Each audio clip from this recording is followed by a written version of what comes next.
نحمده ونصلي ونسلم على رسوله الكريم. بسم الله الرحمن الرحيم. من قام رمضان إيمانا واحتسابا غفر له ما تقدم من ذنبه أو كما قال النبي صلی اللہ علیہ وسلم.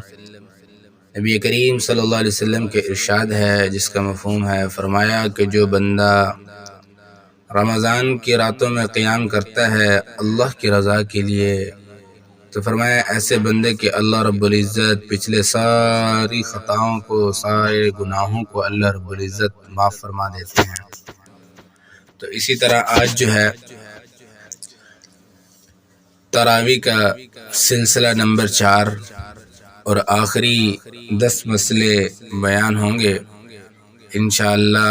پھر کل سے جو ہے اعتکاف کے مسائل شروع ہوں گے، اور اس کے ساتھ ساتھ جو ہے فدیے کے اور صدقہ فطر کے مسائل اور شب قدر کی فضیلت کے متعلق بھی گفتگو ہوگی انشاءاللہ. دن مختصر ہیں، وقت ختم ہو چکا ہے، رمضان اپنی برکتیں رحمتیں سمیٹے جا رہا ہے. نمبر 1 فاسد تراویح. یوں تو تراویح کی قضا نہیں ہے، اگر کسی سے تراویح رہ جائے یعنی وہ ادا نہ کر سکے اور وقت ختم ہو جائے تو ایسی صورت میں اس کی قضا کا حکم نہیں ہے. البتہ اگر تراویح فاسد ہو جائے تو اسی صورت میں وقت کے اندر اس کا اعادہ ضروری ہوگا، جبکہ وقت گزرنے کے بعد اس کی قضا لازم ہوگی. البتہ یہ قضا انفراداً ہوگی نہ کہ جماعت کے ساتھ. تو اس کی تفصیل تھوڑی سمجھ لیجئے. تراویح کی بحیثیت تراویح قضا نہیں ہے، کیونکہ جس طرح عشاء قضا ہوگی تو عشاء کی حیثیت قضا عشاء پڑھیں گے، لیکن اس طرح تراویح قضا ہوگی تو تراویح کی قضا نہیں ہوگی. تراویح کی نماز آپ نے نہیں پڑھی، ایک دن گزر گیا تو آپ اس کی قضا نہیں کر سکتے. لیکن اگر نماز تراویح شروع کرنے کے بعد فاسد ہو جائے یا توڑ دی جائے تو وقت کے اندر اعادہ اور وقت گزرنے کے بعد لازم النفل بالشروع کے روح سے اس کی قضا لازم ہوگی. لیکن یہ قضا انفرادی طور پر ہوگی کیونکہ جماعت کے ساتھ اس کی قضا مکروہ ہے.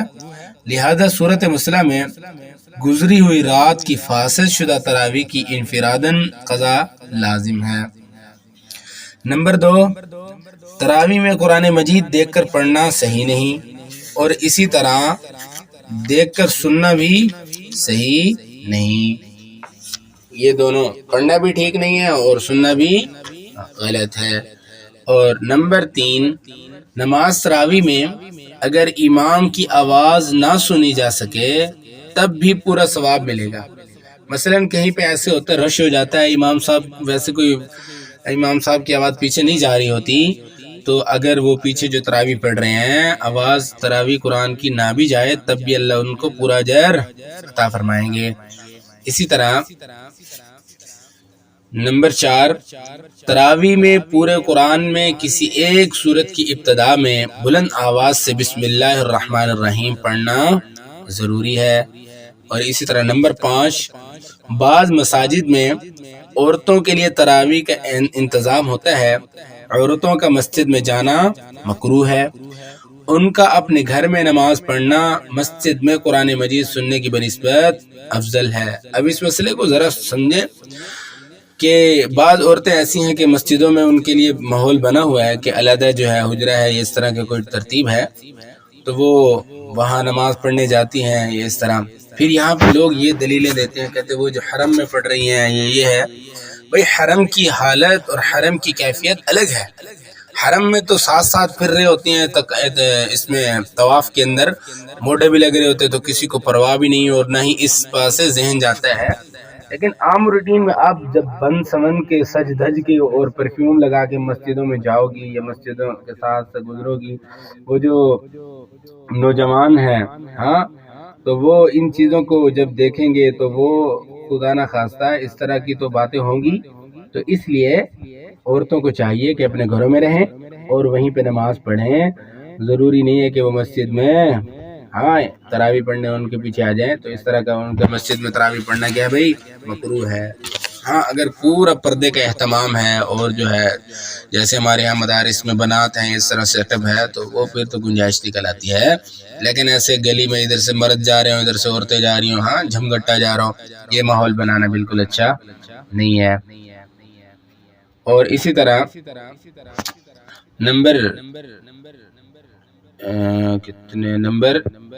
نمبر 5، عورتوں کا اگر کوئی حافظ محرم ہو تو اس کے گھر پر قرآن کریم سن لیا کریں، اور نہ محرم ہو تو پس پردہ رہ کر سنا کریں۔ اگر گھر پر حافظ کا انتظام نہ ہو سکے تو علم تری کیفہ سے تراویح پڑھ لیں، کوئی حرج نہیں ہے۔ تو دیکھیں یہ محرم حافظ ہوگا تو آپ پیچھے کھڑی ہو جائیں گی، کوئی ایشو نہیں۔ اگر غیر محرم ہوگا تو پردہ حائل ہو یا اس طرح کوئی دیوار ہو تو اس کے پیچھے آپ کھڑی ہو کے پڑھ سکتی ہیں، تو نہیں تو آپ جو ہے علم طرح سے تراویح پڑھ لیں، کوئی ایشو نہیں ہے۔ اسی طرح نمبر 7، عورتوں کی جماعت۔ نمبر 6، عورتوں کی جماعت مکروہ تحریمی ہے۔ اگر کوئی عورت جماعت کرائے تو امام کی طرح آگے کھڑی نہ ہو بلکہ صف ہی میں ذرا سی آگے ہو کر کھڑی ہو۔ اگر عورت تراویح سنائے تو کسی مرد کو خواہ اس کا محرم ہو اس کی نماز میں شریک ہونا جائز نہیں۔ یہ اکثر ایسے ہوتے ہیں لڑکیاں حافظہ ہوتی ہیں وہ گھر میں تراویح پڑھتی ہیں تو ان کو چاہیے کہ وہ پہلے تو ان کی جماعت مکروہ تحریمی ہے، دوسرے نمبر پہ اگر وہ چاہتی ہیں کہ ہمارا قرآن نہ بھولے تو وہ پڑھانا چاہتی ہیں تو وہ عورتیں ہی ان کے پیچھے اقتدا کر لیں۔ ان کا مرد خواہ ابا ہو، بھائی ہو، چچا ہو، ماموں ہو، جو محرم رشتے ہیں، بھانجا ہو، بھتیجا ہو، وہ ان کی اقتدا میں پیچھے نہیں کھڑا ہو سکتا، اس کی نماز نہیں ہوگی۔ تو لہٰذا عورتیں جو ہے عورتوں کو ہی پڑھائیں، مردوں کو پڑھانے کی ضرورت نہیں ہے۔ اسی طرح خلط ملط ہو گیا۔ مسئلہ نمبر یہ 7 تھا۔ اور مسئلہ نمبر 8، آج کل رمضان المبارک میں غلط سلط اور کبھی تیز رفتاری سے شبینہ پڑھا جاتا ہے، اور جیسے ٹی وی پر بھی پیش کیا جاتا ہے۔ شبینے کا یہ طریقہ سراسر غلط اور ریاکاری ہے۔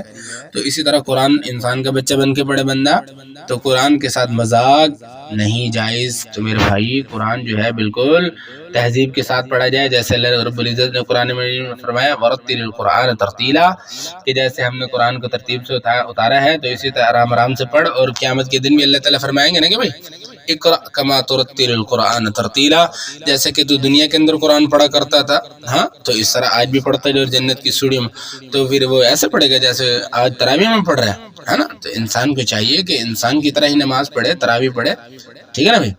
اسی طرح نمبر 9، نماز وتر تراویح کے بعد پڑھنا افضل ہے۔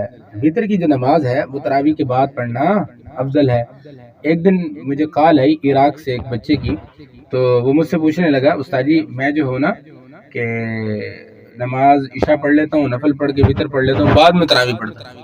ہاں تو میں نے ان کو کہا بچے تراویح پہلے وتر بعد میں ہے، تو اسی طرح نماز وتر تراویح کے کیا ہے بھائی بعد پڑھنا افضل ہے۔ ہاں تو اسی طرح اگر پہلے پڑھ لے گا ہو جائیں گی، لیکن پڑھنا کیا ہے بعد میں افضل ہے۔ نمبر 10 اور آخری مسئلہ تراویح کے متعلق، سلسلہ نمبر 4 آج ختم ہو جائے گا انشاءاللہ، پھر کل سے اعتکاف کے مسائل شروع ہوں گے۔ اگر کوئی مقتدی دیر سے آیا اور اس کی کچھ تراویح باقی ہیں کہ امام وتروں کے لیے کھڑا ہو گیا تو پہلے وتر امام کے پیچھے پڑھے اور اپنی باقی تراویح کے بعد میں پوری کرے۔ اب دیکھیں نا ایک بندہ مسجد میں آیا لیٹ آیا تو اس نے فرض اپنے پڑھے اور تراویح میں شامل ہو گیا، تو ادھر سے امام 6 تراویح پڑھ چکا تھا، اب اس نے 14 تراویح امام کے ساتھ پڑھ لی۔ اب وہ اکیلے دیکھتا ہے کہ بھئی وقفہ اتنا ہے کہ اکیلے پڑھ سکے تو پڑھ لے، پھر امام کے ساتھ وتر میں آ جائے۔